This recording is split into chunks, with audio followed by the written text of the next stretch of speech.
Hey everyone, welcome back to my latest solo trapping video. If you like the video, hit the thumbs up. Also, if you're not subscribed, please subscribe. You get all my content faster. I will have more videos coming out. I usually put out about 4 videos a week.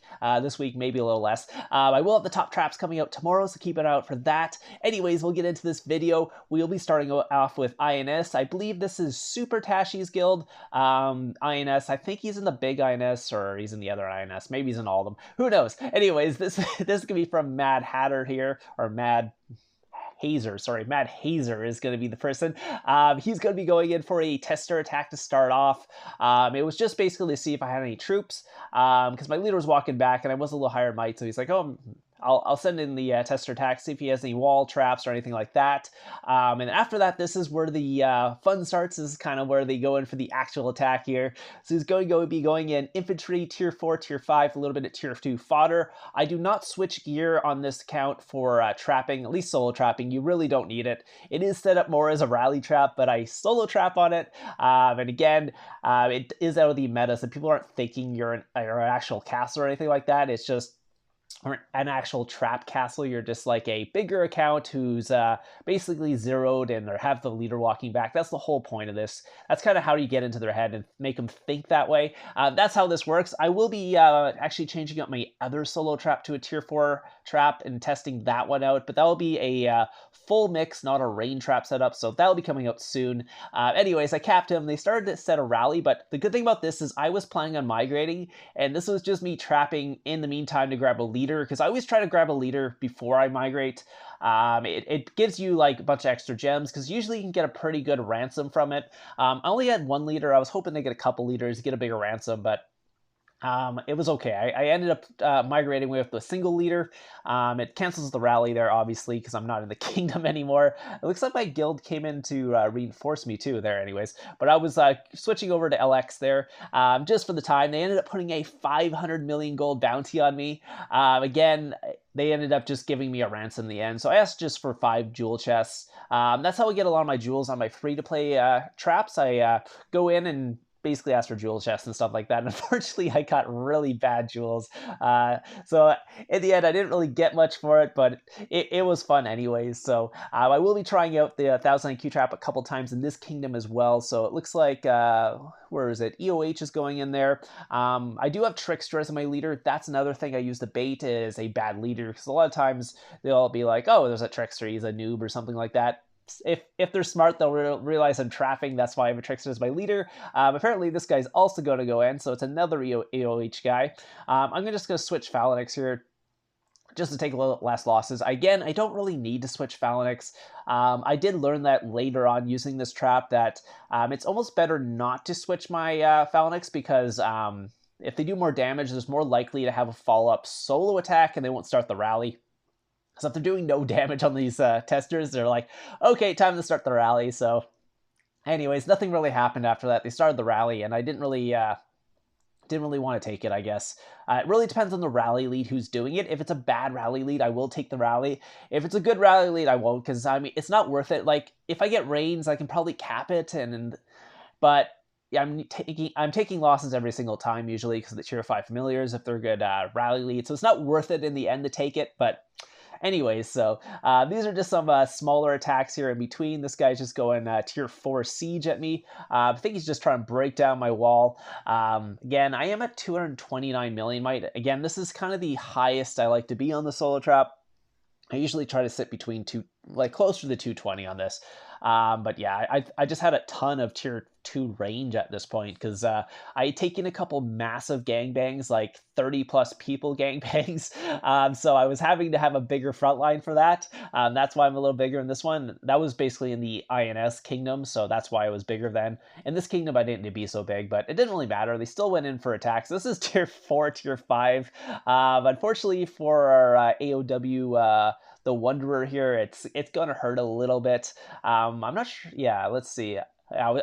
He was actually in one of my ally guilds, but I wasn't in the guild at the time. I was like, hey, don't hit me, and then he didn't see the what's called message, unfortunately, so he went tier 4, tier 5 in here. I ended up doing 0 damage to me. He took out my wall, though. He did the Oh, that was a lot of tier 5 too. 256,000. So yeah, he had tier 5 familiars and did 0 damage, by the way. So I wanted to take a look at the report here and like, how did his tier 5 familiars do 0 damage when he's sending tier 5 troops as well? So we'll take a look at that. Apparently, because my range is the biggest squad here, his tier 5 familiars hit my range, but they're on the wall. For some reason, when they're on the wall, they don't take any damage.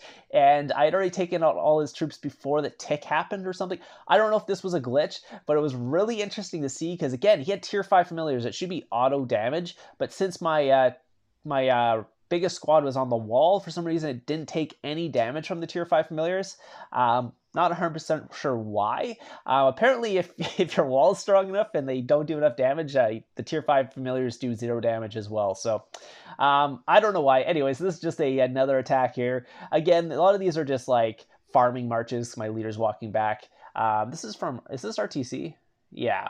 Yeah, so anyways, nothing happened after that as well. So here comes another attack. This is another farming march, I think. Let's see. Yeah, just a bunch of tier 1. So I don't know why I put this one in the video, but this is a bunch of free kills too. But unfortunately, it's tier 1 kills, so not much to show there. But yeah.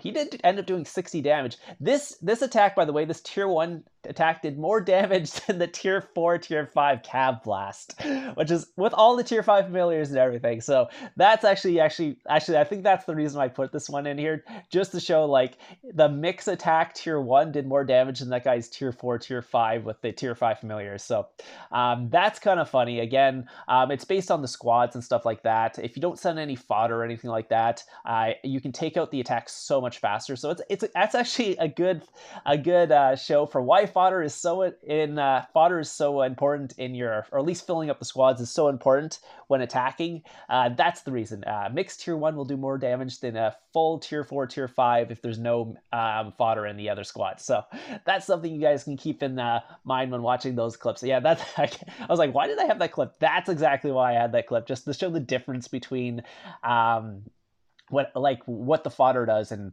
how important it is, and especially just how the game mechanics work in that. It's just so important because those extra damage, like those extra attacks, are basically getting wasted with the fodder, where if you don't have those, it's basically just taking out the troops so much faster. So anyways, this is another ally. I was like, please don't hit me. He obviously didn't see the message either, or he wouldn't be in this video. So he's going to go in for an attack as well. It looks like Prince here from BZR. I like to call him BRZ. It just, they should change their name. I think they should change their guild name to BRZ, because it's just easier for me to say. Anyways, he did 0 damage as well with that leader attack, I think it was. Let's see. Yeah, he got it. Oh, he was his bunny for that one. Maybe he knew I was trapping. He just wanted to go in with his bunny.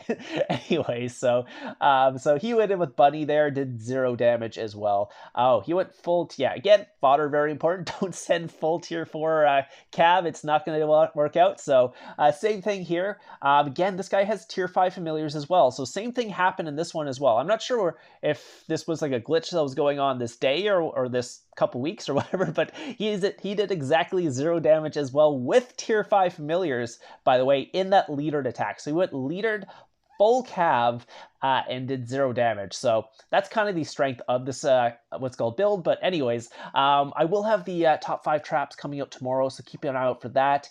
If you want to submit your clips for the top 5 traps, add me online. I will have that in the description down below. Everything else will be in the description down below as well, my Amazon store and all that. Anyways, I hope you guys enjoyed the video today. If you guys have any questions, I'll also leave it in the what's called comments, and I'll see you guys in the next one.